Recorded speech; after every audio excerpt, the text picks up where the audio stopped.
Hyundai Sonata 2008-ci il. Deməli maşında nə problem var? Qardaş maşında termostatı dəyişdirib, ondan sonra korobka avarin rejimdədir. 3-cü skorusda ilişib qalır. Diaqnostikaya salmışıq. Korobkada giriş sürət daçkinin problemini göstərir. Bilirsiniz ki, bunlarda korobkada giriş və çıxış sürət daçkları olur. 2 dənə daçk olur, yəni sürətlə bağlı. Ehtimal edirik ki, termostat dəyişiləndən sonra orada antifriz həmin sürət daçkinin üzərinə, şteyşinin üzərinə tökülüb. Ona görə də yəni maşın normal vəziyyətdə işləyir, heç bir problem yoxdur. Amma korobka avarin rejimdədir. Bax, bir dənə parametrlərə baxırıq. Deməli, bu hal-hazırda taxometrdir, motorun sürəti. Baxın, bax, giriş sürət daçkı, bu da çıxış sürət daçkı. Giriş sürət daçkı yerində bax, bu ilə bərabər olmalıdır. Hansı ki, sıfırda qalır. Çıxış sürət daçkıdakı maşında sürəndə, yəni sürüş vəziyyətində göstərməlidir. Yəni, bunun sıfırda qalmağı normaldır. Hal-hazırda giriş sürət daçkində sıfırda olduğuna görə problem var. Avtomat korobka avarin rejimdədir.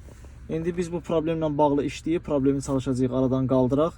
Yekunda da nəticəni paylaşacağım, baxarsınız. Termostat burada yerləşir, bax bu hissədə.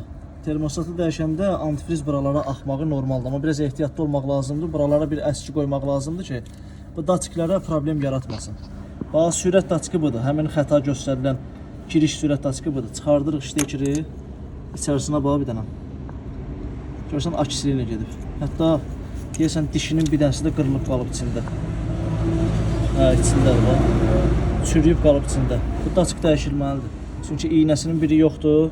Həm də akisinə gəlir. Bu ştekeri təmizləyəcək, daçkı da dəyişəcək, problem aradan qalxacaq. Deməli, bu köhnə daçkdır. İçərisində dişinin biri qırılıb. Onun qırılmağına səbəbi də burada akisinə gedib deyənə, burada deşiyi görürsünüz. Əməlli başlı çürüdüb.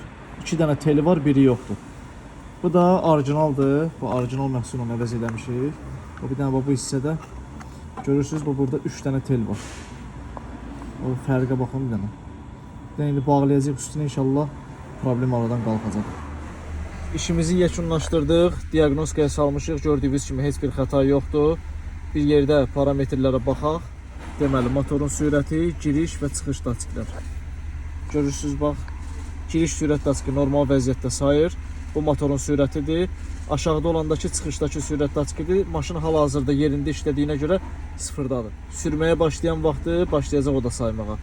Yəni bu problemlər hamısı aradan qalxdı. Xeyirli uğurlu olsun.